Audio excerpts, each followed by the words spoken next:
At the end of part one, we watched the video here that went with inhalants, and there's some really interesting things that were brought up within that video that I think we certainly need to highlight.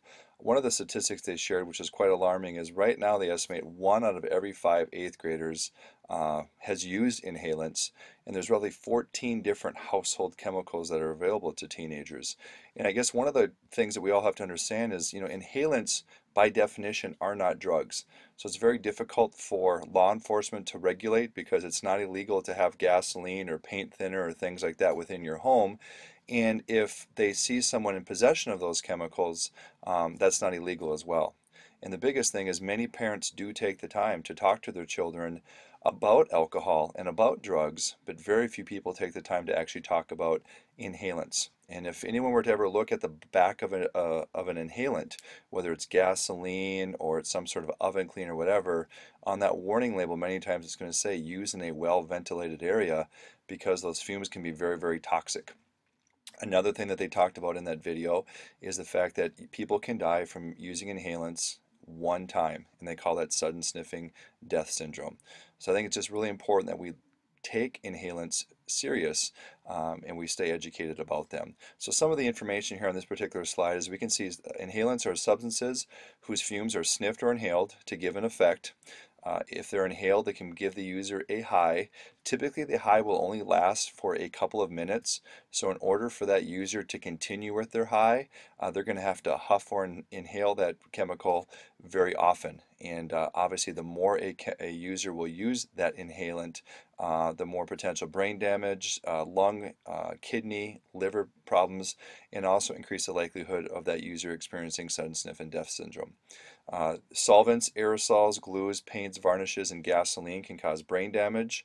Most inhalants will depress the central nervous system, which means speech, coordination, reaction time, etc. are going to be slowed down. Eventually, heart rate slowed down, blood pressure is going to drop, etc. And as we've already discussed, people can certainly die from huffing or sniffing inhalants. They're extremely dangerous, and many of these are labeled as poisons. On this slide right here, we can see that when people use inhalants, some of the physical problems that can develop, the user can experience liver and kidney damage. Any chemical that we put into our body, whether we snort it, we sniff it, we inhale it, we drink it, whatever, it has to be broken down and eventually it's going to be filtered through the body by the liver and the kidneys. And when people are using inhalants, these are chemicals that are quite toxic and it causes great stress and damage to the liver and to the kidney. It can cause blindness. They can cause brain damage, paralysis, cardiac arrest, and can lead to death as well. Some of the immediate effects of inhalants, so some of the things that you're going to see in a user who's using an inhalant is you might see a glassy stare. They're looking at you, but it's almost like they're looking through you, watery eyes, slurred speech, impaired judgment. You might see nausea. With the nausea, they might also be vomiting.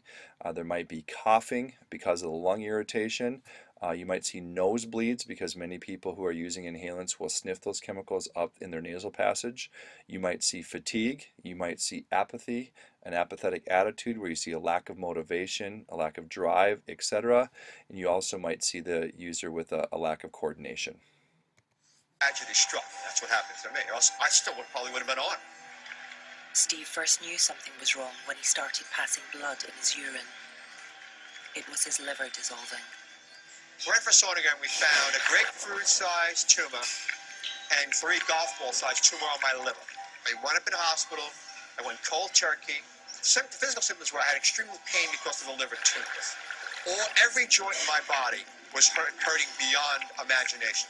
My body shrunk down from 220 pounds to about 146 pounds.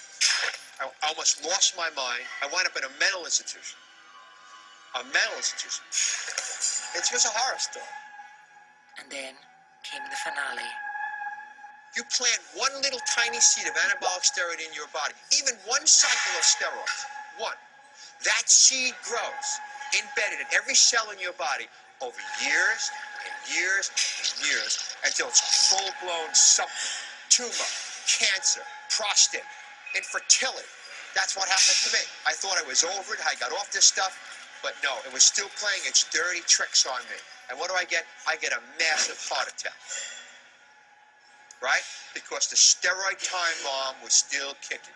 Even though your muscles on the outside are big, on the inside you are rotting and you're rusting. And this is what happened to me. Boom, rushed me to the hospital, bam, heart surgery. This happened to a lot of bodybuilders, the heart surgery. I'm fine, finally get over that. Got it all clear, I'm all done. Boom, I get hit with a stroke. Okay? And this is all from the steroids that rots the arteries slowly from the time when I first took them in my early 20s. By the time Steve Mihalik's steroid journey was over, he was left with a testosterone level of a 12-year-old girl and testicles the size of peanuts. But he's lucky to be alive. So it seems is Arnie. Arnold Schwarzenegger took steroids, and like Steve, he's had heart problems, undergoing heart surgery in his early 50s.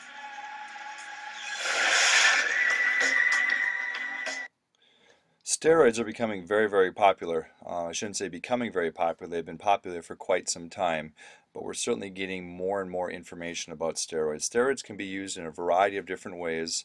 Many times in the media today, steroids are referred to as performance-enhancing drugs. There's many different types of steroids that are available. There's many different ways in which people can take them.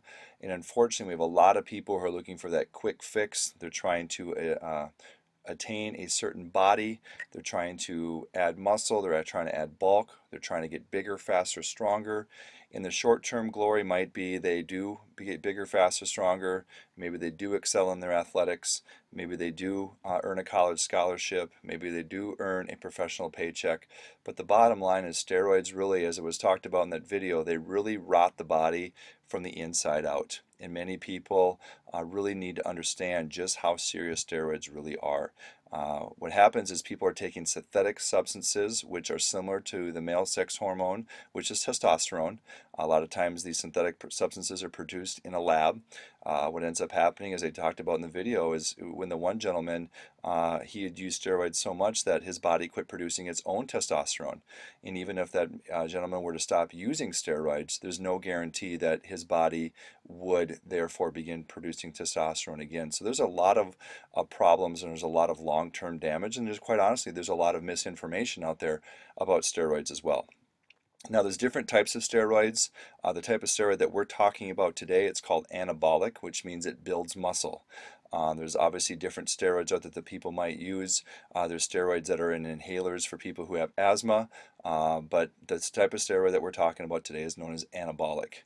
When you hear that word androgenic, it means increased male characteristics. So when someone's using an androgenic steroid, it simply means bigger muscles, more bulk, and trying to define many more of those male characteristics. Any non-medical use of steroids is illegal. Now, there are some situations because of a medical condition and whatnot where a doctor may actually prescribe a user to take steroids in an attempt to add weight, add bulk because of the disability or disease that that person has. But more often than not, when we have people who are using steroids, they're probably using them illegally. They're probably using them in unintended forms and probably wrong dosages, which potentially could have a lot of long-term consequences on the body. As we can see, some of the consequences here of steroid use, there are some side effects. A lot of these side effects right here, as we're looking at not only physical, but there's also some mental effects as well. Weak tendons and ligaments. So the muscles might be getting stronger. So you look at that person, they're bigger and they're stronger, but the connective tissue that holds those muscles to the bone or that connects bone to bone, those do not get any stronger. So what happens is the person who's using steroids, they're more prone to injury because of the fact that the connective tissue holding the muscle to the bone or the bone to bone simply isn't as strong as the muscles. The user will experience weight gain because a lot of times the body is going to retain water as well. So some of that weight will be muscle weight, but some of that will be water weight as well. As you can see here, we have acne, and this is because of that synthetic testosterone, the body starts secreting all this additional bodily oils, and we're talking the deep scarring acne. It can be on the face, can be on the back, can be on the chest, can be in the legs, can be in the arms, can be in the groin, the buttocks. A lot of times this acne is scarring, and it can encompass the entire body. The user will experience high blood pressure, liver and kidney tumors, HIV or hepatitis B, and this is because a lot of times people, when they use steroids, they'll use intravenously or they'll shoot up with needles, and sometimes the user might share needles with other steroid users as well. Violent behavior, we call that roid rage, where the person would actually change in their personality. Extreme mood swings, depression, and paranoia. Now, some of the consequences of steroid use, let's focus on the effects on the males. A lot of times, we got to keep in mind that the males normally produce testosterone, and what ends up happening is when a male takes an abundance of testosterone, the body tries to maintain some equilibrium called homeostasis. So what happens is the body will naturally convert some of the extra testosterone into estrogen. So even though the male might look bigger, faster, stronger, he might look more manly on the outside, what's happening internally is the male is actually taking on some feminine characteristics. We might see a shrinking of his testicles, reduced sperm count, baldness, development of breast tissue, increased risk of prostate cancer, the penis might actually shrink, and the male might actually lose the ability to father a child because of that decreased sperm count. What we see with the females is the exact opposite. She is normally producing a high amount of estrogen or progesterone. Suddenly she introduces a large amount of testosterone into her body. She becomes more masculine in nature. Facial hair, okay, baldness as well, male pattern baldness. She might lose her menstrual cycle. She might have a deepened voice.